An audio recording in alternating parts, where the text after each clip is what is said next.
What's up, Facebook? This is Dan, the Waterman on Entrepreneur Boulevard. We're going to be joined tonight by Jordan Adler. He's been in network professional for 30 years. He read a book back in the 80s called Swim with the Sharks Without Getting Eaten Alive by Harvey McKay. Entrepreneur Boulevard. We're going to be joined. He leads an organization of 150,000 distributors with 500,000 customers. I'm sure we'll talk about that. He splits his time between the Mandarin Oriental and the Vegas Strip, the mountains, and of course the beach. He's author of the best-selling book, Beach Money, and Jordan believes that one of the keys to success in business is giving without the expectation of getting something in return. Be generous every day with your word, your time, and your money, and it'll come back to you tenfold. He auctioned off a $100 bill for $3.2 million out of his own wallet. He flies real helicopters for fun. He walked the red carpet at the Academy Awards and is scheduled to be one of the first civilians in space. I want to hear about that. And he's living his dream, and he might be able to live yours. Without further ado, Jordan Adler. Thank you, man. Good to be on with you. Absolutely. Thanks for coming on. So why don't you, after that bio, I pretty much explained a lot about who you are and what you do, but why don't you introduce yourself to everybody while I share this out? Absolutely. Thank you. I'm actually, Dan, I'm in Las Vegas. I live in Las Vegas, but I started my life journey in the Chicagoland area up until the age of 21 years old. I grew up in the south suburbs of Chicago in a lower middle income family. My father worked a job all of his life. And my father in his heyday was making about $28,000 a year. So my money blueprint growing up was lower middle income. Did not know a single entrepreneur growing up, but for whatever reason, the way I was wired is I was the kid in the neighborhood that had the lemonade stand and always wanted the paper route and looked for ways to get bigger tips by treating people nice and those kinds of things. And I did that when I was a child. But I was programmed by my father to find a good job and go to college, do all that. And he saved his entire lifetime for myself and my two sisters to go to college for 1 year. But then we had to figure out how to pay for the rest of our college. So one of my sisters took out loans. I worked my way through college. I didn't take out loans, but I got a degree in landscape architecture from the University of Illinois. Wanted to go out of state, but it was too expensive for our family. So I stayed in state, and right out of school, I got a job working in a gym in Arizona. I had one friend in Arizona, an ex-girlfriend, and I left Illinois, and with a guitar, a suitcase, and $250, I flew across the country, one-way ticket, and started applying for jobs, and I got a job at a gym. Eventually, I became a draftsman. Started thinking about entrepreneurial things when I was in my early 20s and reading books. I read a book called The 10 Napkin Presentations when I was 21 years old. And that kind of inspired me to think about residual income. I'd never thought about residual income before, getting paid over and over again for working once. I liked that idea, like vending machines or rental real estate or network marketing. And so I read this book and got inspired, but I was still applying for jobs. And over the course of the next 10 years, I worked in a lot of different businesses trying to get something going on my own. And the only thing that happened was over the course of the next 10 years, I racked up $36,000 in credit card debt on 22 credit cards. Never made any money as an entrepreneur, but I worked many jobs as a draftsman, working in a gym, renting roller skates, all different types of jobs over the course of that time.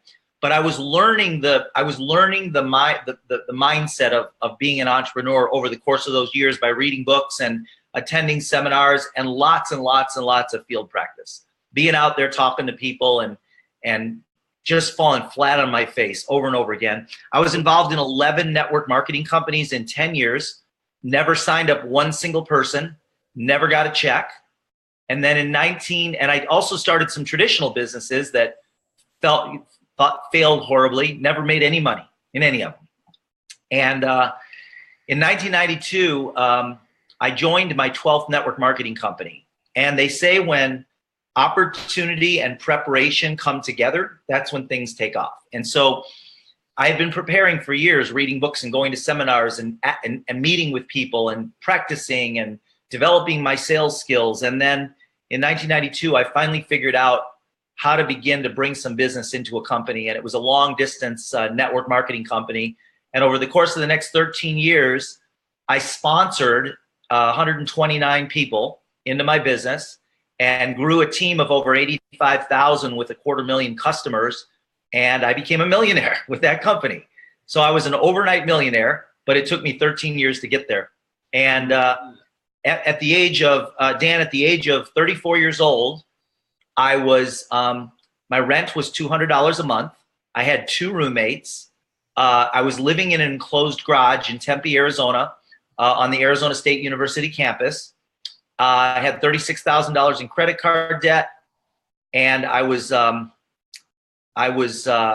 had a broken down Jeep that had been sitting in the street for 2 years, and I was taking the bus to work. That was at the age of 34 years old. By the time I was 37 years old, I was a multimillionaire. And it was a long journey, and while you're in it, you feel like you're never going to get there. Most people quit. That's why most people don't make it. They quit on the journey, and usually they can't even handle one failure. I had probably hundreds when you break it down, but I was able to continue to bounce back and hold on to the dream long enough for some good things to start to happen. Awesome. Awesome. So let's talk about falling flat on your face, because I think a lot of people in network marketing, that happens to them a lot, right? You know, you jump in a company, they say, you got to build a list, right? You got to build a list, right?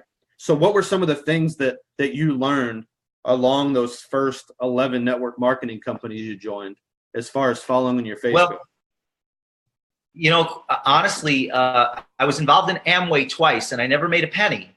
But I did do something called Book of the Week and Tape of the Month, and it was on cassette tape. And it was Book of the Month and Tape of the Week, and I get 1 audio tape a week from the company, and I paid for it. It was like $40 a month. Again, money I didn't have at the time. My job was paying me about $20,000 a year, and so $40 a month to me was a lot of money. But it was my education. It was how I was going to feed my mind and how I was going to prepare myself to be an entrepreneur, because some of the best entrepreneurs on the planet are network marketers, and these were the top people in the company, and I wanted to learn from them. So I ordered this Tape of the Week program, started listening to 1 tape a week, and I listened to it multiple times as I climbed up and down the mountain in Arizona, Squaw Peak. It's called Piastawa Peak now. I climbed that mountain for my workout, and I listened to audio tapes on a yellow Sony Walkman, and it taught me the business of being an entrepreneur. It taught me how to think. It taught me some of the skills. It gave me the things that I needed to succeed.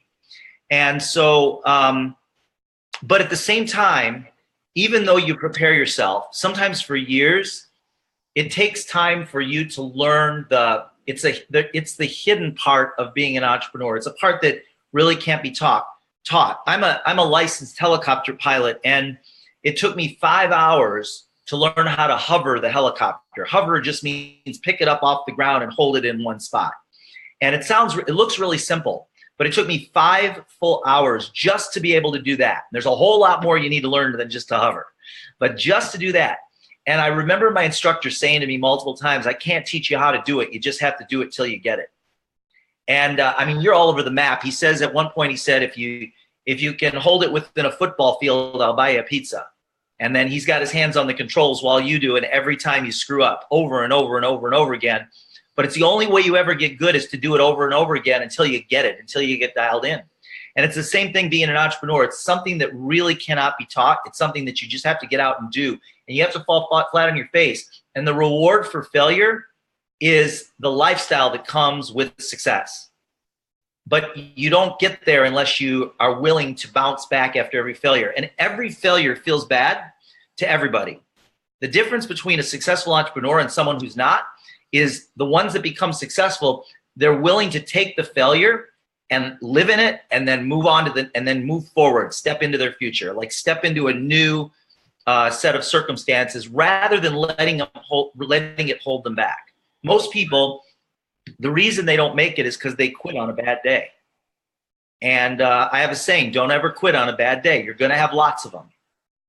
Don't ever quit on a bad day. You'll have lots and lots of bad days. So if you just make that decision up front, when you're having a bad day, if you need to take a break, take a break.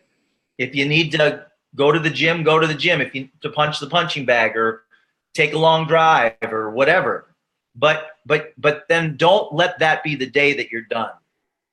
The number one reason why people don't make it in business, traditional business and network marketing, is because they quit. Because you'll always learn your lessons, and the reward for failure is success. The reward for failure is success. Absolutely. Yeah. Absolutely. So, so I can share lots of stories around that. Before I was a helicopter pilot, for 7 years, I was a hang glider pilot. So I was one of those crazy dudes that would put on a harness and a carabiner and hook it into a man-carrying kite and run off mountains. And there's a lot of training that's involved in that. And the way because there's no motor on it, the way you stay in the air is something called thermals. One of the ways in Arizona, the way you stay up is through thermals. And if you've ever seen a hawk or an eagle, they don't flap their wings once they're up high. They just bank. They seem to bank and get higher and higher. They shift their weight in a direction and they spiral up to greater heights.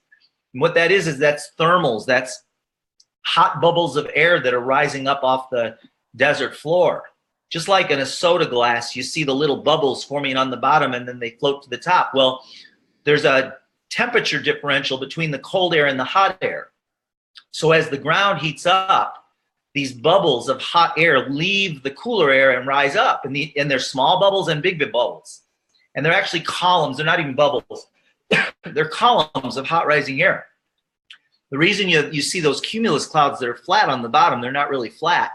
What that is that's a column of hot rising air. And at the level that air condenses, it forms moisture. So it looks flat on the bottom. It's not really flat. So a hang glider pilot, our goal is to get under one of those clouds and then bank into the center. And by doing that, that column of air will lift you up.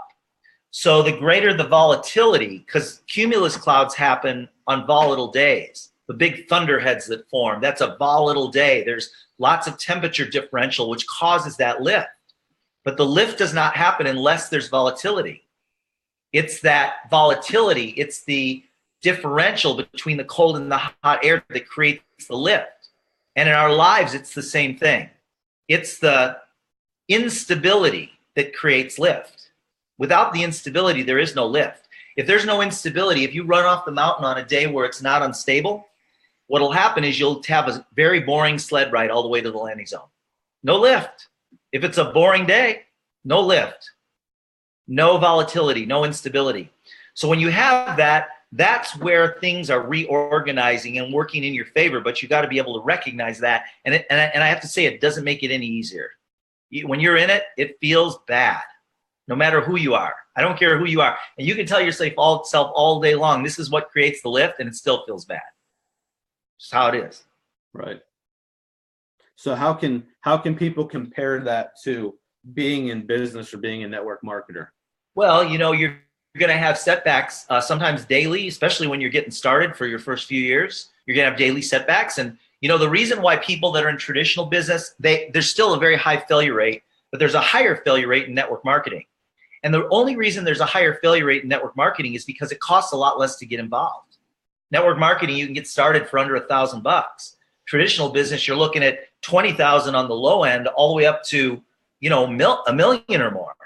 And so when you've got $1 million or $500,000 or $250,000 into a project, it's a lot more difficult for you to convince your wife or your husband that you're quitting, because you just borrowed a whole bunch of money from your friends and from the bank, and your whole life is on the line. Right. And so it's a lot more difficult to quit. That's why there's a higher success rate. Although it's still low, there's a higher success rate in traditional business than there is in network marketing for that reason. So, easy in, easy out. If it's tough to get in, meaning you have to mortgage your life to do it, you're going to work much harder. So that's why I tell people, when you go all in, you have a much better when you burn bridges and you're all in, you have a much better chance of success. So my first success, after a year in the business, this was my 12th company. I'd been in the business for a year, and my total income per month was $180 a month. After a year of working, most people would throw in the towel. Then there was a point around my third year, into my third year, where the company that I was with, their computer system dropped me and my whole organization out of the system. It was completely gone. And I stopped getting checks. They were small checks, but I stopped getting them. And this was back before they had customer service. They didn't even have a place you could call in. You had to fax something in to let them know you had a problem. And it took 3 months before they fixed it. So I had quit my job and had no income, $36,000 in debt. I almost had to file bankruptcy. I was in complete panic, but I didn't quit. I figured it out. And that's why I went on to make millions of dollars with that company, because I was one of the few. Like out of 2,000 people, I'd be surprised if one of them stuck around. I was the guy that stuck around. And because I knew the owner of the company, I'd met him, and I knew that he was a visionary, and I knew he was a good person, and then he wanted to do right, and I knew he was going to take the company to big places, and I wanted to be there when that happened. I wanted to be part of that. So it requires you to be successful in business. It requires you to look at your business as a business, not as a distributor, not as somebody that's trying it out, but somebody who's actually in business, and then access your God-given resourcefulness to find whatever you need to take your business to the next level. That's what people do. The people that make it, they dig so deep. They get as creative as they need to get to figure out who do I need to align myself with? What resources do I need to attract into my life to be able to bring my business to a whole new level every week? And those are the people that make it. Yeah. In fact, Dan, there's times I can remember one time before I'd ever made a penny in network marketing. I can remember going to meetings and doing presentations, and I can remember driving one day. I'm not suggesting that you do this, but I did this. This is just part of my story. I was so tired. I was getting 3 hours of sleep a night because I had a job, and at that time, and the only time I had to work the business was at night. And I remember pulling up to a stop sign, put my foot on the brake, and I fell asleep at the wheel sitting at the stop sign until a car behind me honked and it woke me up. Now, I'm not suggesting that anyone do that because it's not safe, but I'm saying that's the price I paid to be where I am today. And I will tell you that the lifestyle that comes from having a residual income is pretty darn nice. Imagine for a minute, and you can create a residual income in traditional business or network marketing, but depending on the business that you're involved in, if you have to be there to make money, you'll never be free. If you have to be there to make money, you'll never be free. I was looking for something where I could sell it once and I would get paid hundreds of times over and over and over again. That's what I wanted. So that's what I focused on. And I'm not exactly sure where I was going with this. I kind of lost my train of thought there, but I know what it was. Having that. So imagine what your life would be like if your income equaled your bills, meaning that you didn't have to go to work to pay your bills, to pay your car payment or your insurance or your mortgage or your food expenses, maybe even a trip every month. What would it be like if you had a residual income that came in month after month after month? And what if you could build that up over time? That's what I wanted. And I'll tell you something, the freedom that comes with that, that's why I wrote that book, Dan, called Beach Money. I wrote a book called Beach Money that 100% of the profits go to charity. And then we take those profits and through the charity, we're funding entrepreneurs. It's an organization called Kiva, KIVA.org. We're funding entrepreneurs in developing countries that are starting businesses. So through the sale of the book, which is about creating freedom, financial freedom, we're taking those profits from the book and then helping entrepreneurs start businesses in third world developing countries. That's awesome. That's why I wrote the book. But it's about compressing time frames. You know, what if you could compress a 30-year career down into 3 to 5 years? Most people don't even believe that's possible. It is possible. Where can people buy that book? Amazon.com. In fact, Amazon, or you can go to beachmoney.com. And actually, the book was just relaunched. The original book was just relaunched with 5 new chapters and a new look. And then my new book called Better Than Beach Money launches in January, and that's available for pre-sale on Amazon. And I'm really super, super excited about that book. I love Better Than Beach Money. And it's done. In fact, I'm supposed to get the first copy of it today, of the new book. So, awesome. But it's about leveraging time. And so, but again, it's like you can be successful in any business as long as you put the right systems in place, have the right mindset, and you're willing to work on your skills. Absolutely. So a couple questions that the audience has. One person, Holly, who's local to me and follows you, she wants to know what made this business different than the first 11. So that's a common question that I get. What's her name? Holly? Holly, yeah. Holly. It's a common question. Thank you for the question, Holly. It's a common question that I get.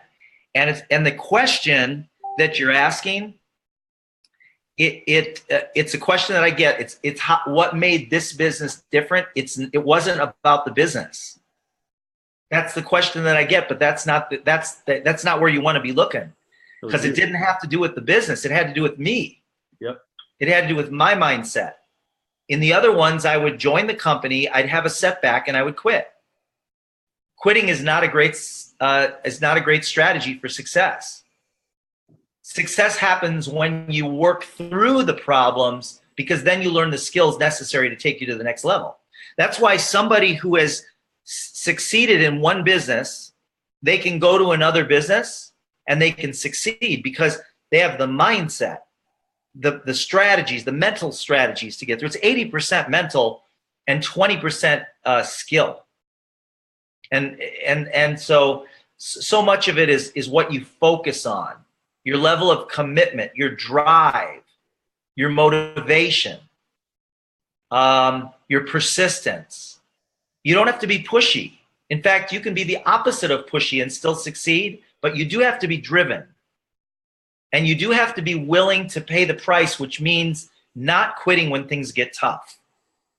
That's the biggest thing, because that's what most people do, and that's why most people don't make it.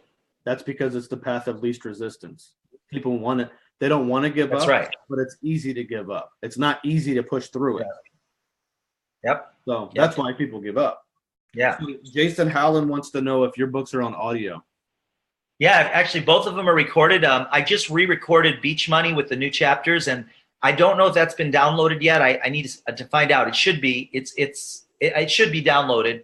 So you should be able to purchase the new Beach Money, and then Better Than Beach Money is on audiobook as well. It's just not out yet. Awesome.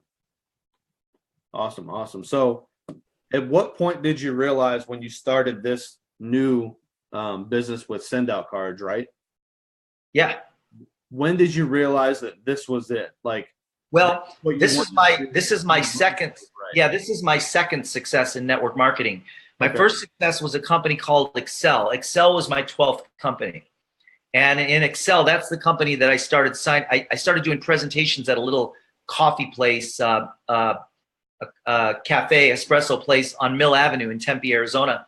I started doing 3 presentations a week on my lunches and started signing up about one person a month. And over the course of the next 3 years, it was about like the middle of my 3rd year that I knew it was going to be big.